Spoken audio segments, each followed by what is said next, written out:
Ships in the making, bound for a distant shore, world for the taking, men gone forevermore, boarding and setting sail. Sexto Continente, dirigido por el obispo de Orihuela, Alicante, Monseñor José Ignacio Munilla.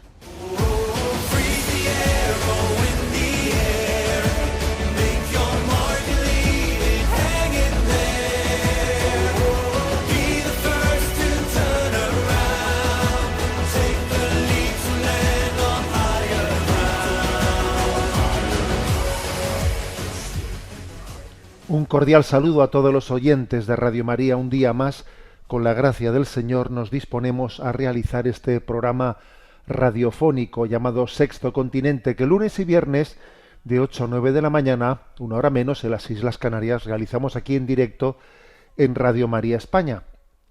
Hoy es 16 de mayo y todavía está el eco profundo en nuestros corazones de esa elección del Papa León XIV.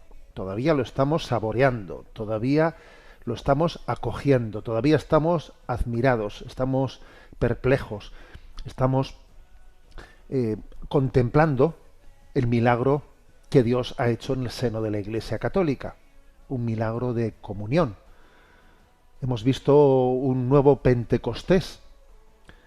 Hemos sido testigos de cómo la oración del pueblo de Dios es eficaz, es efectiva, como la promesa del Señor, de que Él no nos dejaría, de que nos acompañaría, de que nos daría pastores según su corazón, se ha cumplido.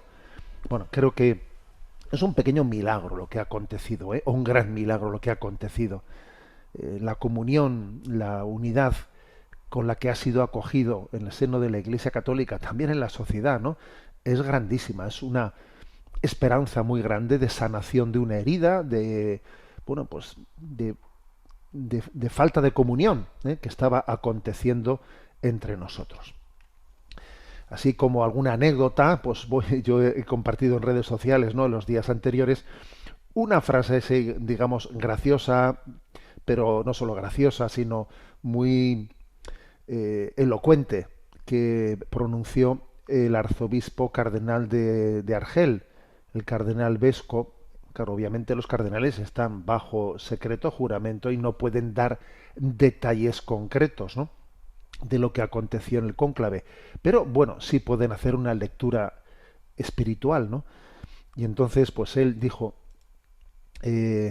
fuimos unánimes, a pesar de que nada estaba asegurado de antemano, y aquí dijo su expresión, vi alinearse los planetas durante el cónclave,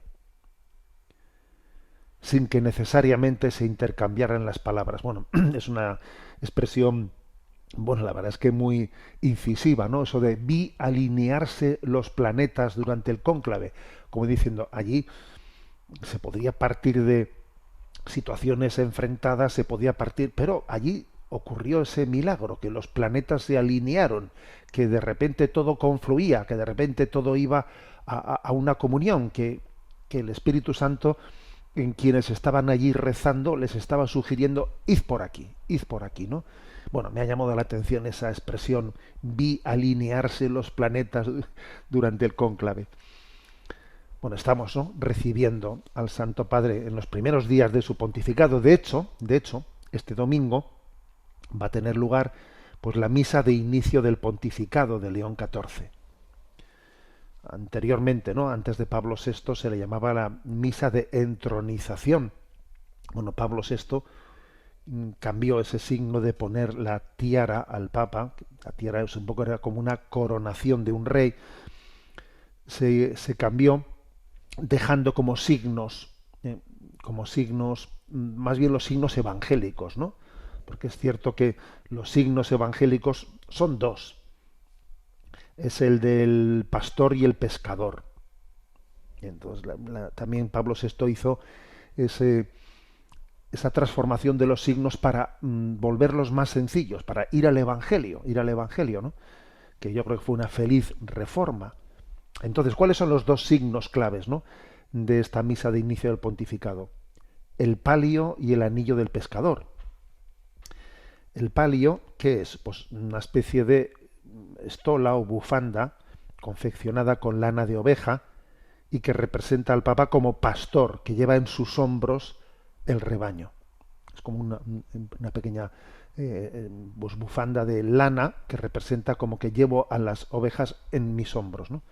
Y luego el anillo del pescador, sino es una especie de argolla de oro en la que se graba una representación de San Pedro en su barca y el nombre del Papa. Este es un anillo que tiene también una función práctica que sirve para sellar los documentos, ¿no?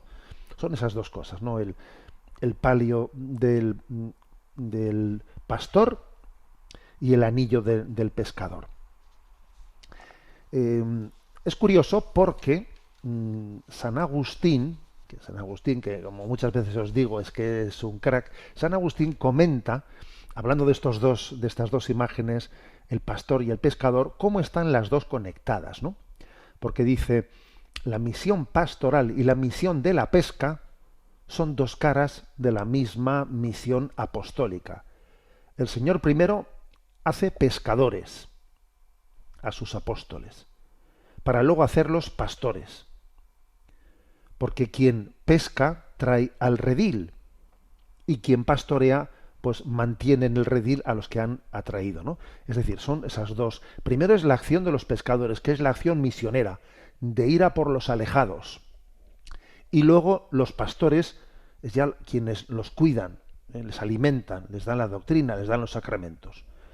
Entonces, así explica San Agustín esta imagen. Los pescadores son la imagen del pescador, vete mar adentro, rema para adentro, y aquellos que están inmersos en el pecado, rescátalos. Y luego cuídalos, alimentalos, que eso es lo que hace el pastor, ¿no? Se conjugan las dos imágenes, la del pescador y la del pastor. La pesca es el paso de la primera conversión, sacarle del pecado a la vida de gracia. La pesca es la primera conversión y el pastoreo ya es la obra del perfeccionamiento, ¿no? Del perfeccionamiento de la santificación en nuestra vida cristiana. Bueno, pues esas dos dimensiones van a estar significadas en esa misa de inicio del pontificado, con ese doble signo que es por una parte el palio de lana puesto sobre los hombros y el anillo del pescador. Seguimos disfrutando este momento, pero también yo lo dije en la salutación y lo repito, tengamos claro que estamos en el Domingo de Ramos en el que aclamamos la entrada de Jesús en Jerusalén y que vendrá el Viernes Santo. Eso seguro que va a ocurrir.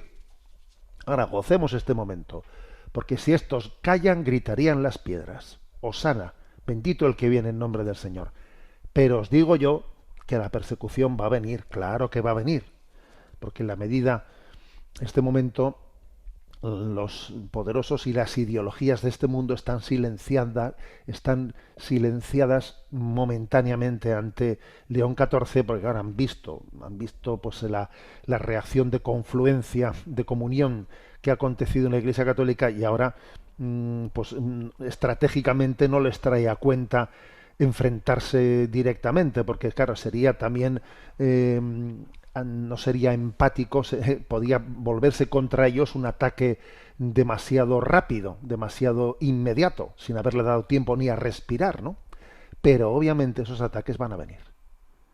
Vendrán porque estamos en un mundo que no soporta la sana doctrina y que ataca a todo aquel que no se somete a la ideología dominante. Pero bueno, como os decía, siguiendo esa iluminación evangélica. Si estos callan, gritarían las piedras. Ahora ha llegado el momento de decir Hosana, y cuando llegue el momento del Viernes Santo, pues estaremos cerca y ayudaremos a Pedro a llevar esa cruz que el Señor le ha pedido que lleve en este momento.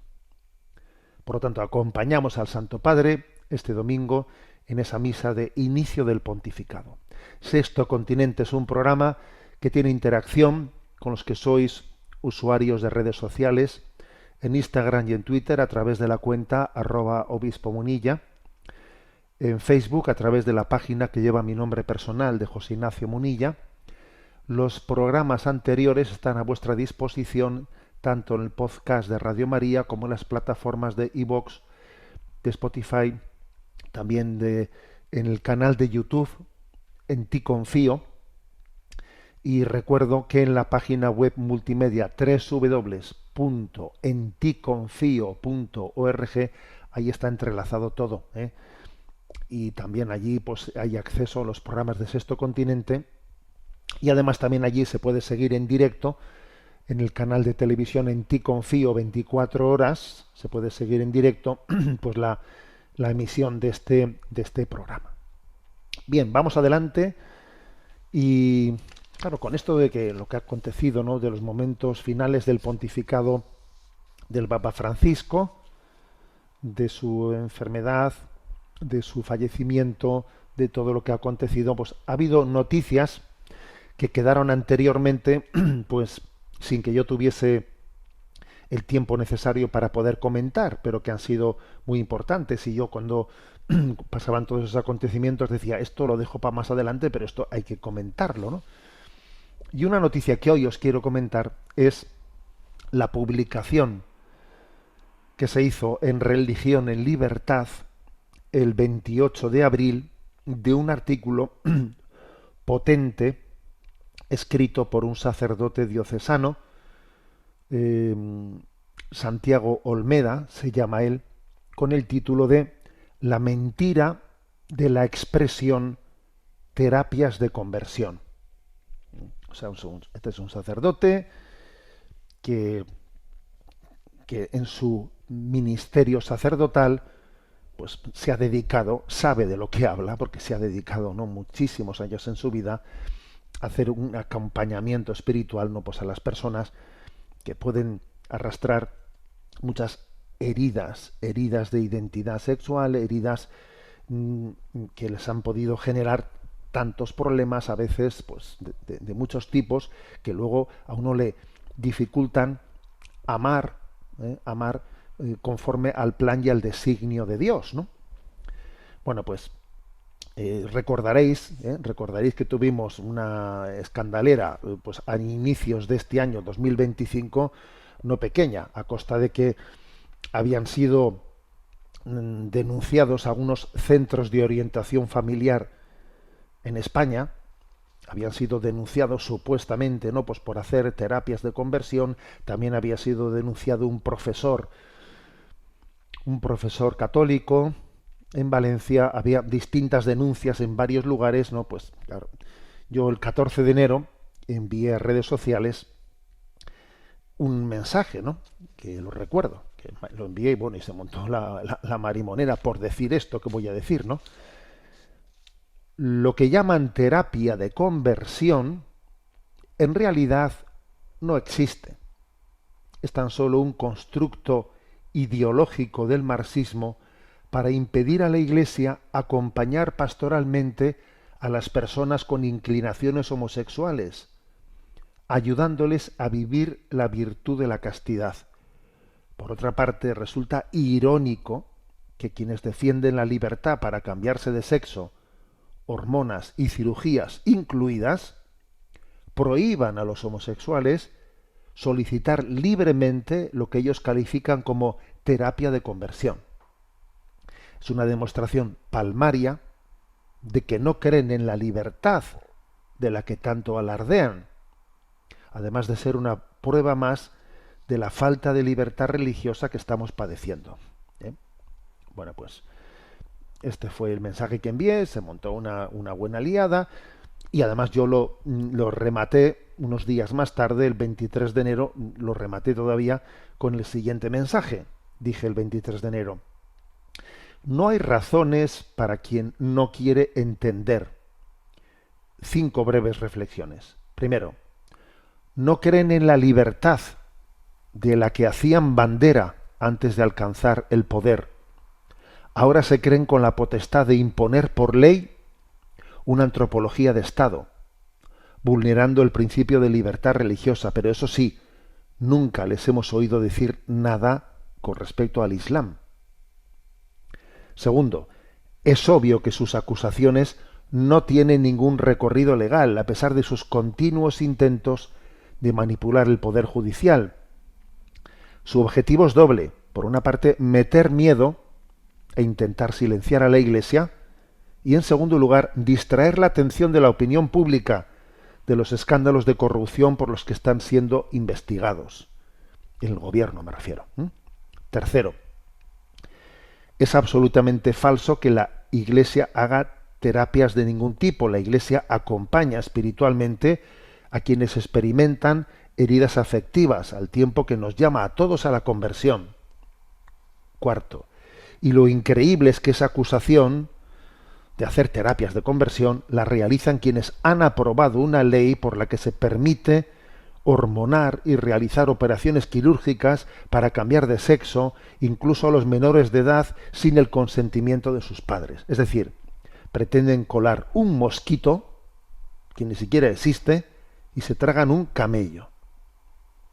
Quinto, la pretensión de la ministra de que sea el Tribunal Constitucional el que dirima las condiciones para recibir la Sagrada Comunión está a medio camino entre el sainete y la tragicomedia. Bueno, esto último, si recordáis, es que resulta pues que un párroco de un pueblo de España, cuando le negó la comunión a un alcalde que vivía públicamente en estado de pecado, ¿no?, habiéndose, entre comillas, casado, ¿no?, con una pareja homosexual, y habiendo acudido a la Eucaristía, a la Santa Misa, y se había acercado a comulgar, el párroco, el cual ya le había advertido previamente, le negó la comunión, y ahí se montó una trifulca, y entonces una de las ministras del Gobierno de España advirtió que el Tribunal Constitucional tendría que ser el que dirimiese si la Iglesia podía negar la comunión a alguien. Entonces yo dije, bueno, que eso ya estaba a medio camino entre el sainete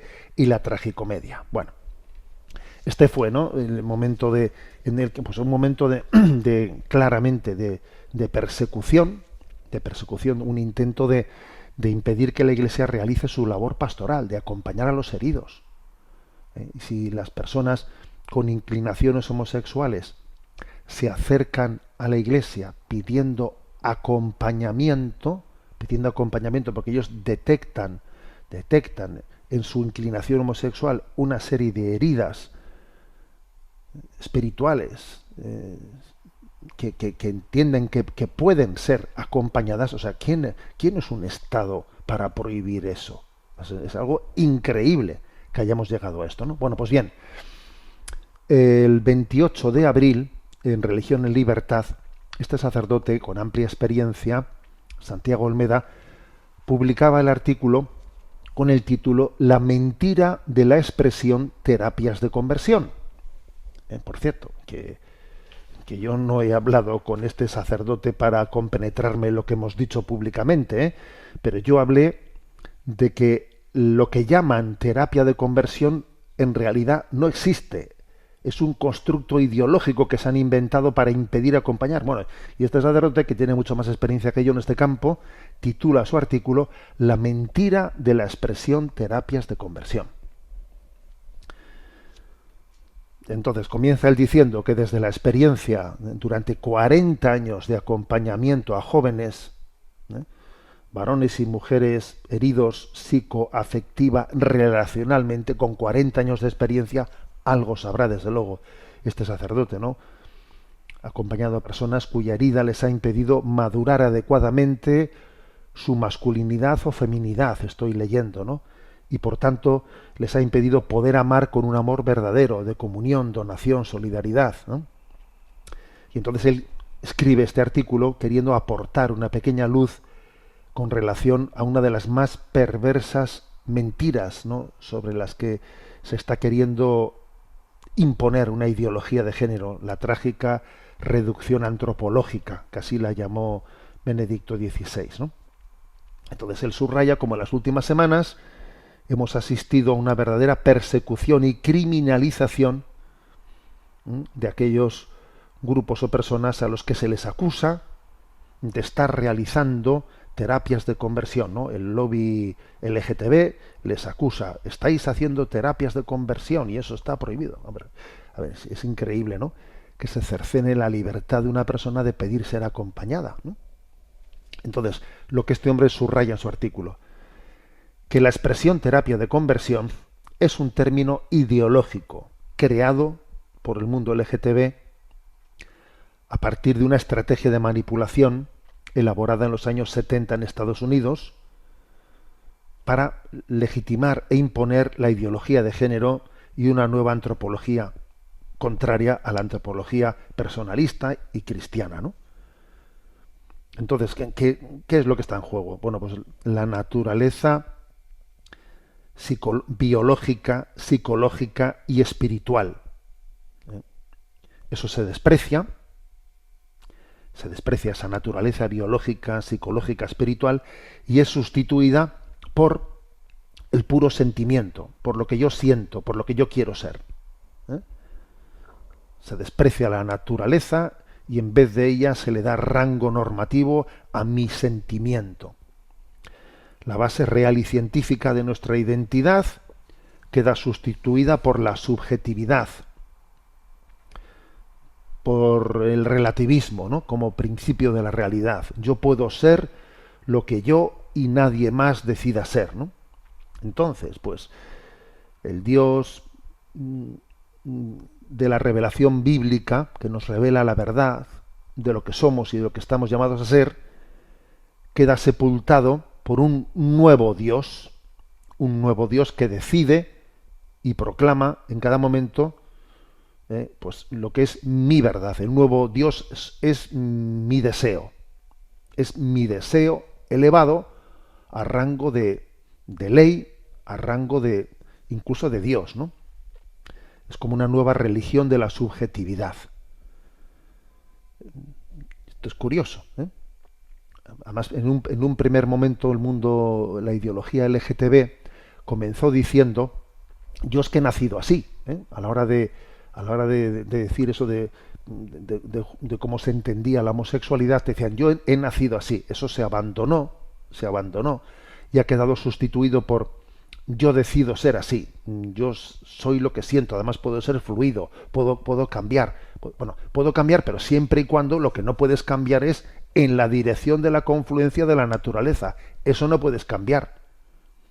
Tú puedes salir del armario por donde quieras, menos por la puerta del armario que va hacia la confluencia de la ley natural. Ahí no puedes salir. Tienes que salir por cualquier otra puerta, menos por esa.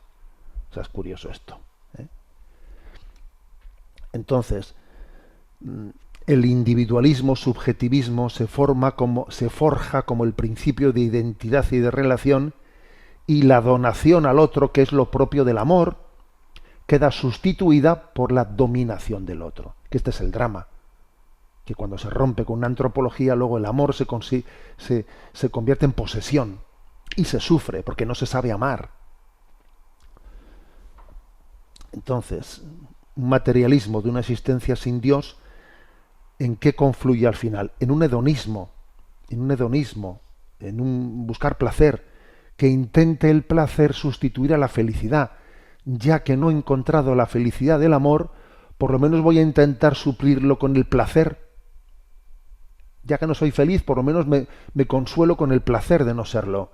Y se recurre al placer como un analgésico, intentando con ese analgésico, ¿no?, pues consolar a un corazón entristecido, que no sabe amar y que sufre por una dificultad o una imposibilidad de amar, ¿no? Este es el drama, ¿eh? Entonces Benedicto XVI habló con una fuerza tremenda de la trágica reducción antropológica que estaba aconteciendo, ¿no?, por esa revolución antropológica que rompe la identidad del ser humano, porque la identidad del ser humano está marcada en esa complementariedad entre el varón y la mujer, en la que hay una donación. Y entonces, sin embargo, en esa antropología falsa se convierte un sujeto en esclavo manipulado, ¿no? Manipulado por por su, por su propia subjetividad, por sus deseos, que no son capaces de reconocer la verdad de la naturaleza, ¿no? Entonces, bueno, pues la Iglesia no se pliega a esta nueva antropología falsa, a esta pretensión de nueva religión, a este paganismo. No se pliega. No se pliega. Aquí hay una batalla, ¿eh? Una batalla en la que todo el mundo tiene que pasar por el aro de esta nueva antropología. O te integras o te perseguimos. Entonces la Iglesia, una de dos, o es seducida por este pensamiento, que algunos son seducidos, o es combatida. O te dejas seducir o vamos a por ti. Bueno, si es que a los hechos nos remitimos, ¿no? Entonces, surge el término de terapia de conversión para criminalizar a todos aquellos que cuestionan la nueva antropología. Bueno, entonces, aquel que haga terapia de conversión, vamos a por él. Lo primero que es ridículo que las leyes le digan a los psicólogos lo que tengan que hacer. Pero es que en segundo lugar, en la Iglesia no se hacen terapias. Eso es propio del mundo psicológico. Nosotros lo que hacemos es acompañar las heridas de las personas, ¿no? Estamos llenos de heridas. El pecado nos hiere. Por otra parte es increíble, ¿no? Que se habla mucho de lo que pasó con el caso de Galileo Galilei, en el que hubo como una intromisión desde la fe, queriendo desde la fe definir lo que científicamente tenía que ser afirmado, que si era el Sol el que giraba alrededor o era la Tierra la que giraba alrededor. Aquello fue como una intromisión desde la fe en la autonomía de la ciencia. Bueno, pues ahora resulta, en nombre de una ideología, nos intrometemos en la libertad de una ciencia psicológica. Oye, déjalo a los psicólogos investigar y tener libertad de investigación y de acompañamiento, ¿no? Pues fíjate tú, ¿eh? Los que acusaban a la Iglesia de lo que pasó en el siglo XVI, ahora lo hacen ellos en el siglo XXI, pero de una manera bastante más burda, por cierto, ¿eh? Entonces, esto se ha convertido en un instrumento de criminalización, el haber inventado o acuñado ese término de terapia de conversión. Porque lo cierto es que nuestra verdadera identidad a nivel biológico, psicológico y espiritual es un dato. Eso de facto está ahí. Entonces no hay que estar convirtiendo nada, sino que es que eso existe, ¿no? Y esa criminalización de la terapia de conversión surge para criminalizar a todos los que acompañan a aquellos que han descubierto que su crisis de identidad se debe a heridas relacionales que han acontecido en su vida, heridas afectivas relacionales, por cosas que han pasado a lo largo de su vida y que les han impedido madurar adecuadamente su masculinidad y su feminidad, y por eso buscan seguir un itinerario de maduración integral. Y entonces a quien dice eso se va por él, ¿no? Y entonces esto surge para acobardar, dominar y en el fondo aniquilar el anuncio de la buena nueva que hace la Iglesia, de que Cristo ha venido a sanar el corazón del hombre. ¿Qué es lo que está en juego? Dice este artículo, ¿no?, de este sacerdote Santiago Olmeda. ¿Qué es lo que está en juego? Lo que está en juego es la libertad de conciencia y la libertad religiosa de la Iglesia Católica, para anunciar la antropología adecuada y para acompañar a las personas que así lo desean libremente. Está en juego eso. Lo que está en juego es la vocación de la Iglesia como sacramento de Cristo a llamar al amor. Al amor. Claro, está en juego, ¿no? Entonces, quiero que este artículo que escribe este sacerdote con una amplia experiencia, como digo, de más de 40 años, de acompañar a las personas, ¿no?, pues que sufren y que piden un acompañamiento, me parece que es un artículo valiente, profético, clarificador, que alerta sobre la trampa del lenguaje, en la que muchas personas, ¿no?, pues están quedando atrapadas, ¿no? y pone el dedo en la llaga, ¿no? Que lo cierto es que esto es un liberticidio. Hoy en España y en algunos otros países se está criminalizando el poder de anunciar, educar, acompañar en la verdad antropológica, pues a tantas personas, ¿no? Desde una perversa ideología se está invadiendo el corazón del ser humano, el corazón de la familia, el corazón de la Iglesia, ¿no? Bueno, entonces él hace una llamada a no tener miedo. Es urgente no tener miedo, no caer en la trampa de la manipulación ni la huida en la persecución, y la importancia de estudiar a fondo ese proceso de deconstrucción que está aconteciendo, ¿no? Urge la claridad y el valor de trabajar de forma interdisciplinar las heridas del corazón humano, por las que se sufre mucho. El hombre está sufriendo muchísimo, ¿no? Y entonces los enemigos del cristianismo quieren impedir que la Iglesia alivie ese sufrimiento. Entonces es posible la esperanza, y nosotros tenemos que obedecer antes a Dios que a los hombres. Así de claro. Esa es una frase que cuando Pedro y Pablo, en Hechos de los Apóstoles, ¿no?, les encarcelaron pues porque estaban predicando, ¿no?, la resurrección de Jesucristo. Y entonces les dicen: os prohibimos hablar y anunciar a ese tal Jesús de Nazaret. Entonces ellos les salen de la cárcel y no les hacen ni caso, siguen predicando, ¿no? Y entonces les pegan una paliza y tal, y dicen: mira, nosotros tenemos que obedecer a Dios antes que a los hombres, y no podemos dejar de predicar que Cristo ha resucitado. Bueno, pues lo mismo, ¿no? Nosotros, creo que este artículo, escrito, ¿no?, pues unas semanas a posteriori de aquel momento en el que pues mediáticamente los medios de comunicación hicieron una escandalera a costa de esas denuncias que se hicieron a esos centros de orientación familiar, a ese profesor, etcétera. Bueno, pues ahora que pasaron unas semanas, pues creo que este artículo, hablando con profundidad, etcétera, nos hace un servicio a todos. El que quiera buscarlo lo va a encontrar con facilidad. La mentira de la expresión terapias de conversión. Está en Religión y Libertad, pero tecleando esto pues en un buscador lo encuentra fácil. La mentira de la expresión terapias de conversión. Bueno, estamos en el mes de mayo, señores. Estamos en el mes de mayo y con Flores a María. La última vez, en el último programa, recordaréis que tuvo también una intervención el director de Radio María, don Luis Fernando, hablando de la campaña de la maratón, esa campaña en la que Radio María España colabora para poner en marcha Radio María en otros muchos lugares, ¿no? Bueno, pues ha sido un exitazo la campaña, ha sido un exitazo.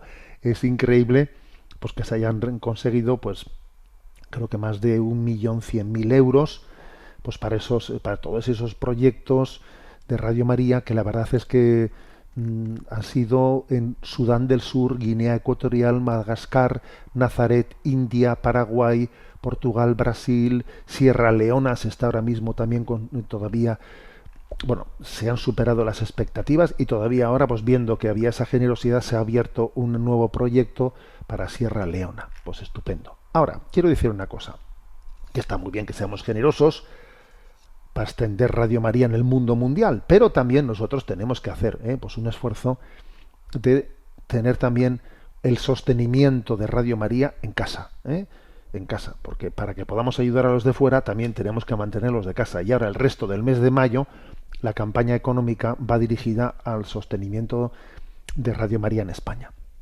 Entonces, pues os animo también a que hagamos esa contribución. Y el teléfono al que podéis llamar pues para canalizar las aportaciones es 91 8 22 80 10, 91 8 22 80 10. Bueno, y voy a compartir, como estamos en el mes de mayo, uno de esos dones.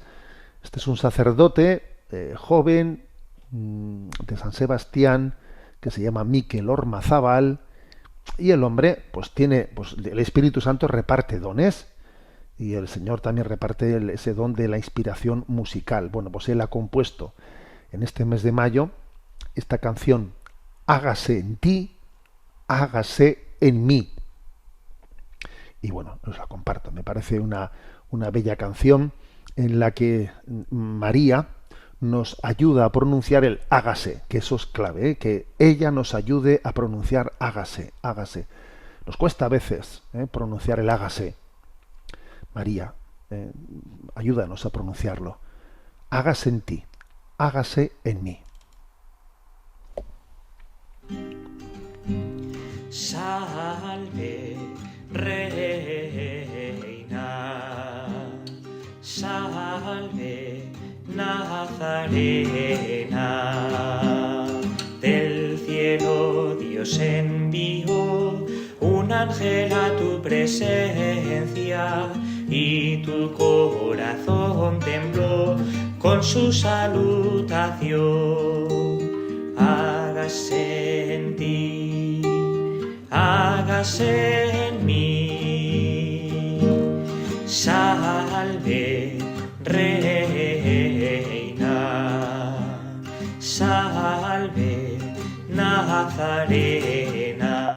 Vientre se formó, quien formó cielos y tierra, y quien fue tu hacedor, hijo tuyo nació.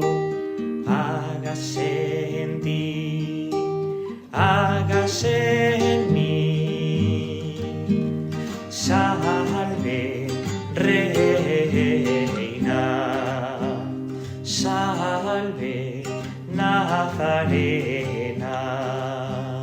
Hija de tu Creador, tu voluntad lo recrea, esclava del Salvador, señora del Señor.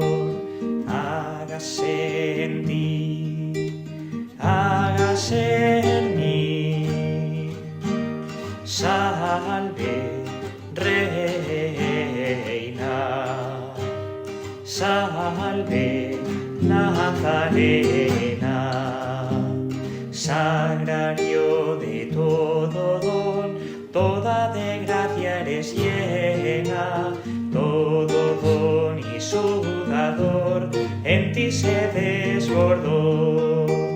Hágase en ti, hágase en mí. Salve, Reina, salve, Nazarena. Con Gabriel yo vengo a ti, purísima doncella, hoy te vengo a pedir que se haga carne en mí. Hágase en ti, hágase en mí, hágase en ti, hágase en mí. Bueno, pues se puede decir más alto, pero no más claro, ¿eh? Hágase en ti, hágase en mí, María. Seguimos adelante en este mes de mayo con flores a María. Queremos colaborar, cada uno a nuestra medida, cada uno según nuestras posibilidades, para que esta radio ponga altavoz a la palabra. Queremos también que este programa de Sexto Continente tenga un momento de intervención de los oyentes. Hay un correo electrónico habilitado que es sextocontinente@radiomaria.es, sextocontinente@radiomaria.es, y a Yolanda, que está en la emisora, le vamos a pedir que nos presente los correos que hemos seleccionado. Buenos días. Muy buenos días. Adelante. Nos escribe Mari Carmen San Juan desde el Campello, en Alicante. Dice: muy buenos días, mi enhorabuena por toda su labor, que a través de Radio María he seguido desde que comenzó la explicación del Catecismo de la Iglesia Católica allá por el año 2000. La consulta que motiva esta carta es la siguiente. Siempre me ha suscitado dudas lo que Dios dijo a la serpiente tras el pecado original de Adán y Eva: te arrastrarás y comerás polvo toda tu vida.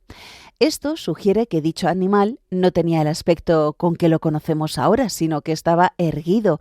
Incluso mi hijo me enseñó una ilustración en la que así aparecía junto a los demás protagonistas de esta escena del Génesis: Dios, Adán, Eva y no sé si alguno más. No sé de dónde sacó este dibujo, el caso es que no la ha podido recuperar de su archivo por incidencias en su PC. Hasta ahora no me había decidido a escribirle para aclarar esa duda, a pesar de que Radio María cuenta con una programación excelente y con colaboradores de altura que dedican tiempo a resolver dudas de los oyentes. Ruego disculpe esta consulta si le parece pueril. En cualquier caso, lo consideraré un honor que me dedique un poco de su valiosa atención. Sepa que me considero una afortunada porque de niña me infundieron los principios de la religión católica que he desarrollado y afianzado gracias al inmenso regalo de Radio María que nos ha hecho Dios y la Virgen María a través de las ondas. Reciba un saludo cordial de una ferviente admiradora suya. Bueno, vamos a ver, Mari Carmen, es ciertamente esa interpretación, ¿no? La interpretación de que, claro, cuando Yahvé le dice a la serpiente, por haber tentado, ¿no?, por haber realizado esa tentación, te arrastrarás y comerás polvo toda tu vida. Claro, la interpretación de que antes la serpiente no estaba arrastrada y después se arrastra, claro, es una interpretación que sin duda habrá algún dibujo, ¿no? Como yo de hecho sí que recuerdo haber visto ese dibujo, algún dibujo haciendo una interpretación literalista, pues saca como una serpiente antes que no se arrastraba y después de haber sido, ¿no?, castigada por Yahvé, después de esa tentación, pues pasa a ser un animal arrastrado. Bueno, esa es una interpretación literalista, pero que obviamente es una equivocación hacer esa interpretación literalista, porque eso es un poco desconocer que existe un género literario que se le suele llamar género etiológico, que viene a decir, es un género que busca explicar el origen o la causa de ciertas costumbres, fenómenos naturales, desde, digamos, un acontecimiento religioso, ¿no? Por ejemplo, la creación del mundo en 7 días. A ver, ¿Dios creó el mundo en 7 días en el sentido literal de la palabra? No, obviamente no. Es un género literario.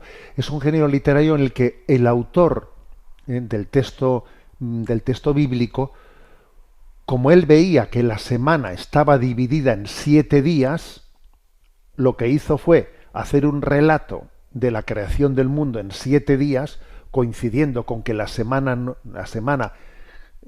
cuando él escribía ya la semana tenía 7 días, hace el relato de la creación en 7 días para de esa manera ilustrar el por qué tenemos que dedicar un día de descanso dentro de los 7 días, darle un día en el que lo reservamos para el culto a Dios, para la glorificación de Dios. Eso es un género literario que se llama etiológico. Hay más casos. Por ejemplo, el caso del arco iris.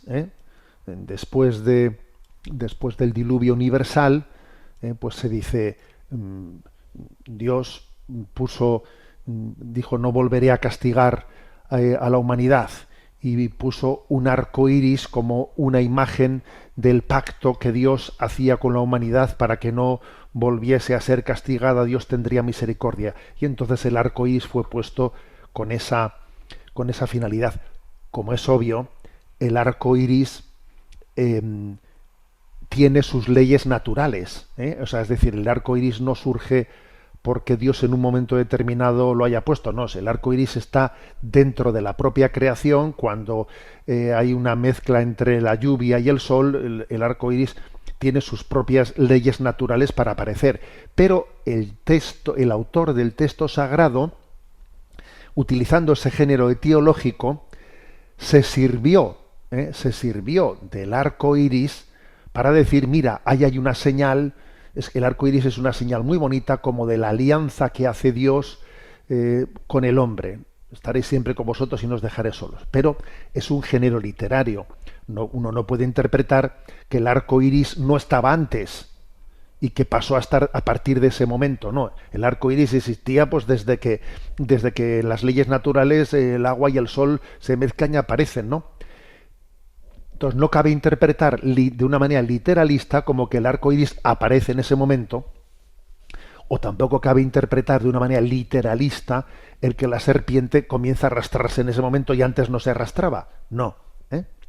Es un género literario, literario, que especialmente en el libro del Génesis se llama el género etiológico, que es que para de alguna manera se interpretan, ¿no? Por ejemplo, pues lo del arco iris, o lo de los 7 días de la semana, pues, o lo de la serpiente que se arrastra, se está interpretando desde un hecho religioso. Es un género literario que obviamente nosotros lo que ocurre es que tenemos otra mentalidad completamente distinta, y entonces enseguida nos sale decir, entonces esto es mentira. A ver, si es que no es que sea mentira, es que tú no pretendas desde nuestros parámetros juzgar el texto. El texto lo que ha hecho ha sido, pues en el caso, por ejemplo, del arco iris, dar una interpretación religiosa a ese signo. Pero no pretendas tú decir es mentira. No, porque el texto no tenía ninguna intención de mentir, sino tenía la intención de darle una interpretación religiosa. ¿Qué sentido tiene ese arco iris? O por qué ese animal se arrastra de esa manera como una serpiente de una manera, digamos, tan burda. Bueno, es una lectura, desde un género literario en el que un hecho natural se le presenta con una significación religiosa. Bueno, espero no haber liado mucho la cabeza, pero creo que es la forma correcta. De hecho, aunque algún dibujo, algún cuadro, como dice Mari Carmen, sea representado con que la serpiente antes de arrastrarse tenía otra forma y tenía patas y andaba, ya, pero muy pocos. Eso ha sido, esa interpretación literalista ha sido muy extraña, muy extraña. Digamos, no se ha interpretado literalistamente, sino por algún autor, pero raramente alguien ha hecho una interpretación tan literalista como esa. Adelante con la siguiente consulta. Fabio Andrés, desde Bogotá, en Colombia, que es padre de 2 hijos y casado hace 12 años, le pregunta: ¿por qué en nuestra amada Iglesia ya no hay unidad de pensamientos entre los sacerdotes? Un sacerdote dice que son 2 las vocaciones de todo cristiano: matrimonio o vida consagrada. Otro dice que eso es muy radical, que hay personas que quieren vivir en soltería. Para uno, el ayuno se puede dar de muchas maneras. Para otro, es solo con alimento. ¿En qué debemos tener unidad de pensamiento y qué no? Bueno, vamos a ver. La verdad es que es cierto que en el seno de la Iglesia Católica, por desgracia, tenemos la falta de unidad en el magisterio, que a veces podemos hacer daño a los fieles y confundirles. Eso es cierto, y muchas veces me habéis oído a mí llamar la atención sobre ello. Ahora, quizás también hay que tener cuidado, porque en los casos, por ejemplo, que presenta Fabio, posiblemente eso que a él le parece que es una contradicción entre lo que ha escuchado aquí o ha escuchado ya, pues visto en su contexto, posiblemente no sea tanta contradicción. Por ejemplo, cuando se dice, bueno, fundamentalmente hay 2 vocaciones, ¿no? Al matrimonio o a la vida consagrada. Bien, pero también existen personas que en su vida han quedado en la soltería, y eso no quiere decir que Dios se haya olvidado de ellas, o que estén frustradas y no hayan descubierto la vocación que Dios les daba. No, o sea, puede haber habido circunstancias en las que ellas aceptando el no encontrar una pareja, o el que yo me he tenido que dedicar plenamente al cuidado de mis padres, o no sé qué, o no sé cuántos, o sea, que de facto yo, abrazando mi vida de soltero, estoy viviendo la vocación que Dios me ha dado, ¿eh? Ahora, no es que yo diga, pues, soy soltero por elección. No, por elección no. Soy soltero por exclusión, porque no he visto las posibilidades de realizar la vida matrimonial o la vida consagrada, y por exclusión, pues soy soltero, y no quiere decir que esté frustrado y que yo no tenga una vocación. O sea, quiero decir que a veces podemos ver contradicciones que en realidad pues son conjugables. Son conjugables, ¿eh? Pero lo que pasa es que hay que explicar bien las cosas para que se entienda que sean conjugables. Si no las explicas bien, parece que son contradicciones, ¿no? Contradicciones.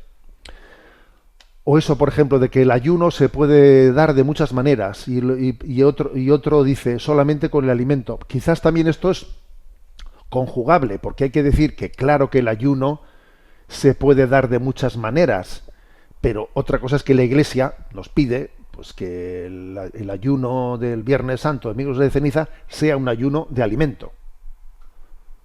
O sea, en ese caso concreto nos pide que sea de alimento, lo cual no quiere decir que de una manera genérica en nuestra vida el ayuno, claro que es, pues que se puede y se debe de ayunar de muchas cosas, ¿no? Ayunar de pantallas, ayunar de pues de nuestros caprichos, ¿no?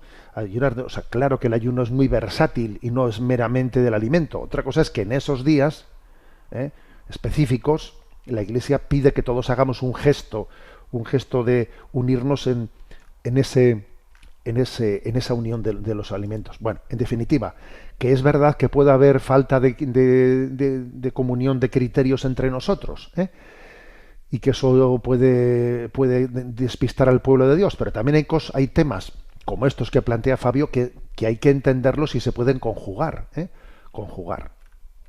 Damos paso a la siguiente consulta.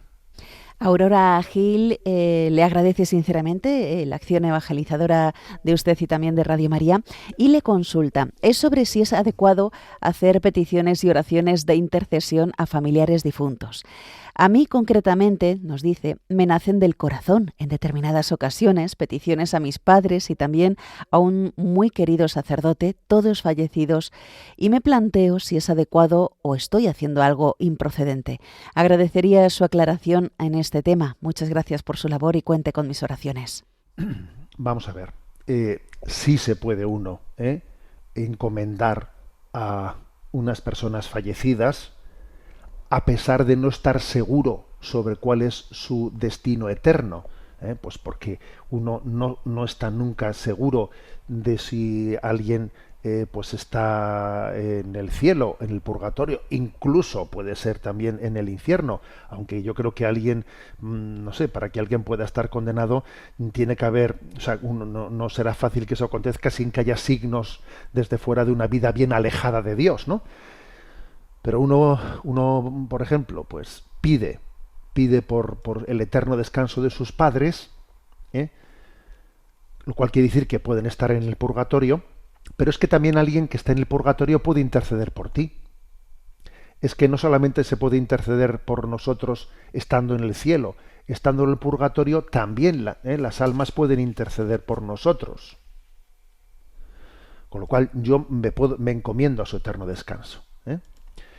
Recuerdo, por cierto, que con motivo del funeral del Papa Francisco, algunos, no sé, pues se hizo por ahí un pequeño lío, pues por el hecho de que el cardenal Re, que es el que pronunció la homilía, al final pedía, ¿no? Santo Padre, pues usted que está en el cielo ruegue ahora por nosotros. Y entonces, claro, pues a uno le pareció mal pues el hecho que dijese que está en el cielo, porque en el fondo no sabemos seguro si está en el cielo, que puede estar también purificándose, porque un funeral no es una canonización de decir que alguien está en el cielo, sino que es pedir a Dios. Bien, a ver, de hecho en ese propio funeral pues se dijo, no pedimos para que Dios perdone los pecados de su vida, etcétera, etcétera. Pero yo, fijaros, creo que se puede compaginar las dos cosas. Yo pongo un ejemplo. Yo muchas veces cuando hablo de mis padres, de mis difuntos padres, pues a veces en mi forma de hablar Digo, ellos que están ahora en el cielo nos mirarán, etcétera. Claro, en mi forma de hablar, con frecuencia afirmo que están en el cielo, pero soy consciente de que no puedo estar plenamente seguro de ello, y de hecho sigo ofreciendo misas por su eterno descanso. Pero cuando alguien dice, ¿no? Pues como dijo el cardenal Re en aquel momento, o cuando digo yo que mis padres que estarán en el cielo, a ver, creo que esa afirmación no es una afirmación hecha con la seguridad, sino con la esperanza. Es una afirmación hecha desde la esperanza de que hemos orado por los difuntos, hemos ofrecido el sacrificio de Cristo y tenemos la esperanza de que esa oración haya sido eficaz. Eficaz. Bueno, en definitiva, que Aurora, la pregunta que hace, ¿se puede uno encomendar o pedir que nuestros seres queridos que fallecieron nos encomienden? Sí se puede. Incluso hay que decir que aunque estén en el purgatorio, también ellos pueden hacer esa intercesión hacia nosotros. Bueno, tenemos el tiempo cumplido. Me despido con la bendición de Dios Todopoderoso, Padre, Hijo y Espíritu Santo, descienda sobre vosotros. Alabado sea Jesucristo.